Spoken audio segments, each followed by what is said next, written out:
You can't save everybody. Don't save her. She don't want to be saved. What's up, everybody? Thanks for tuning in once again.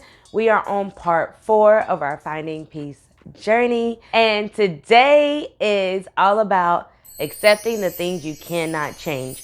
And that is very important. And it's so important. It's the first line of the serenity prayer. If you're religious, you're very familiar with this prayer. Serenity, it's another way of saying you're peaceful, you're calm. Obviously, everything goes hand in hand. There is lots of things that you cannot change, but you need to just be able to accept it because you sitting here miserable and upset over stuff that you can't change anyway. So why are we letting that disrupt our peace? It's not making sense to me. When I say accepting the things you cannot change, I'm talking about people. I'm talking about the past. I'm talking about history. So number 1, we're talking about people. You cannot change people unless they want to be changed. And even still, it's not something that it's always meant for you to do. Trying to change a person will disrupt your peace every single time. So let's say it's a friend, and we talked about this in part 1. We talked about your triggers. Let's say there's a friend in your life that you're trying to maintain friendship with because y'all been friends for decades, but they're stuck in their ways, because people do get stuck in their ways, and you can't change that person. After a while of talking and communicating, if that person still isn't changing, like, you can't change them. So you can probably get rid of them. If they're a person, if it's something that's constantly disturbing your peace about a person, you spoke your piece, you talked to them about it, you've advised them on how to get help, and they still don't want to change, then they gotta get up out of there, because now they're messing up your peace. It's just one of those things. You tried, you can't knock yourself. If you've tried, you've done your part, you've done everything that you can do, and they continuously won't change, you gotta let them go. They gotta get away from you, because they're gonna continue to disrupt your peace. I don't care if it's family, friends. You can't keep holding on to people because of history or because of how long you've known them. If you're growing and continue to grow and succeed, and they're steady stuck in this path that doesn't serve you anymore, like, they gotta skedaddle, because your peace is priority. You can't save everybody. Don't save her. She don't want to be saved, okay? They just don't want to be saved. That's just what it is. So can't change people. Gotta let them go. The second thing you can't change the past, baby. It's done. It's happened. It's over with. You can't change anything that has happened to you before. You just can't. But what you can change is how you're letting it affect you today and now. Back in part 1, we talked about your triggers. And if it's something from your childhood that you're constantly being triggered, you need to figure out your next steps on how you can let that go and move forward, and how you can heal from that. You can't keep harping on it. You literally, you just gotta let it ride, let it go, do what you need to do to let go of that hurt, because you can't change it. Nothing you can do can change it unless you are on your Men in Black status and you got one of them little things. You just can't. So ain't no need to keep harping on it. Figure out what you need to do to get the help to do the work, whether you need to go see a counselor, whether you need to confront the person that hurt you, whether you need to just talk to the family members of why you're a certain way now. Whatever you got to do to heal that trauma, you got to do that. But you can't change it, and understand you cannot change it. So ain't no reason to be sitting up here letting it disrupt your peace in today. As far as we're talking about people, we have to be involved with people. I wouldn't say I'm a loner, but I do prefer to be alone, and a lot of times, just because different people and different energies, they can really just drain everything out of you. It's important to know who those people are, because a lot of times those people are stuck in their ways. They don't want to change. And if you choose, in order to protect your peace, that you can't be around them, like, that's just what it is. You can't force yourself to be around a person that is stuck in their ways. They're evil, they're nasty, whatever it is, and they're refusing to change. Like, you do not have to subject yourself to that. I don't care who it is. Your peace is more important than anything. And if that means separating yourself from people in the best way that you can, then that's just what you have to do. Now, certain things, of course, you can't really control.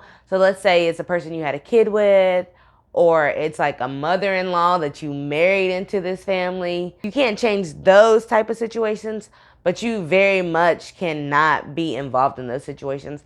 And it's hard. I'm not gonna lie about that. It's definitely hard because this person is you're kind of stuck with this person. But still, you can change how you deal with this person and how often you deal with this person. If it's your mother-in-law, like, you don't have to be in constant communication with them. Family events and holidays, they're a little bit different because you kind of have to be there in support of your spouse, but you don't have to engage in them actively. Like, you can get your own space, spend some time outside, make yourself busy, but you don't have to force yourself to be around anybody. Now, there are certain instances where you kind of can't really get away from that person in the way that I'm saying, like just cut them off, cut off communication. That is something you have to handle differently. You already know every time you come to work, your boss has something to say. You already know that that person is stuck in their ways and you have to deal with them. So you move and act accordingly. They're going to be how they're going to be, but you control the reaction that they're going to get out of you. A lot of times, people that are just mean and nasty, they want a reaction out of you. And the way you protect your peace, you don't give them that reaction. You just, okay, you said what you said. You don't let it disrupt your peace by letting them get to you. You already know how they are. You already know it's negative vibes, negative energy when they come around, but you have to deal with them. You can't change that.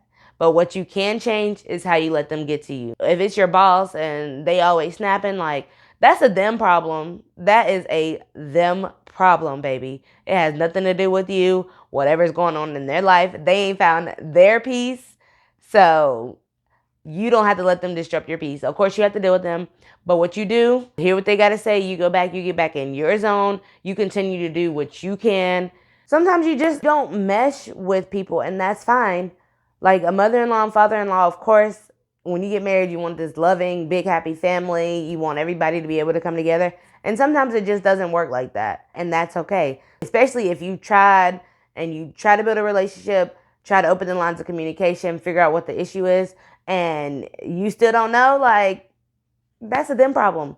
Handle them accordingly. Keep your distance and avoid them if you can. But obviously, if you can't, then, hey, don't let them disrupt your peace. You better go in the back, meditate, do what you got to do, but don't let them disrupt your peace because they're going to try every single time because there's something internally going on with them. And it could be nothing to do with you.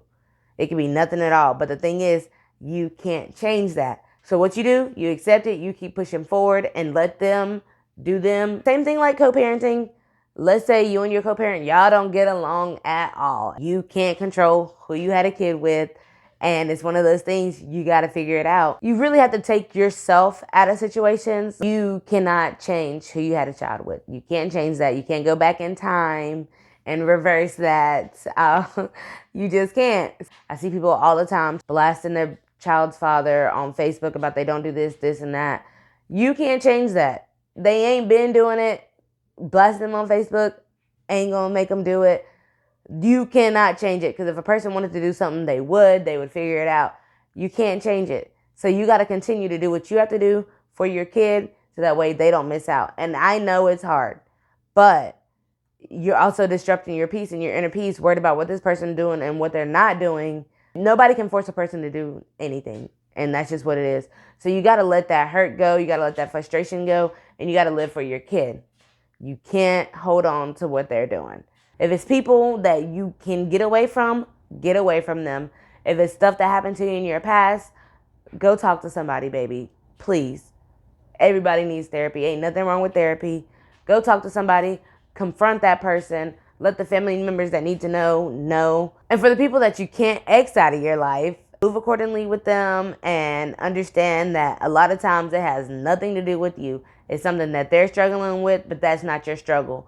So you keep your distance as much as you can, but never, ever let them disrupt your peace. Because, baby, they not changing. They stuck in their ways. You got to deal with them, but you can definitely give them that long distance loving, however you got to do. But you can't continue to let them frustrate you and disrupt your peace because, baby, that's what they want. They want to get all up underneath your skin, and by you letting them do that, that's what you're doing. Now you done made their day and they done messed up yours. So That's all I have to say about that. Accepting what you cannot change is going to help you so much in your peace journey. I'm telling you. Trying to change things that you know you can't change is going to do nothing but make your peace journey worse. It's going to disrupt your peace all the time. So, baby, go ahead and accept it. Keep it pushing and keep thriving. And I'm going to see y'all for part 5. It's a 6-part series, so we are almost there. I really hope this has been helping y'all. I hope you're learning something every single time you watch. And I'm going to post in the description the other parts. So if this is your first time watching, you can go back and watch the other ones. But other than that, I wish you all nothing but love and light. I hope you're healing. I hope you're happy. And I hope you continue to thrive and have a great rest of the day, a great month, and a great year. I know I'm trying to get back to that flow. Make sure you are subscribing. You're turning on the notifications because I post very sporadically, but I try to do at least once a week. And I thank you guys for tuning in, and I'm going to see y'all in the next video for part 5.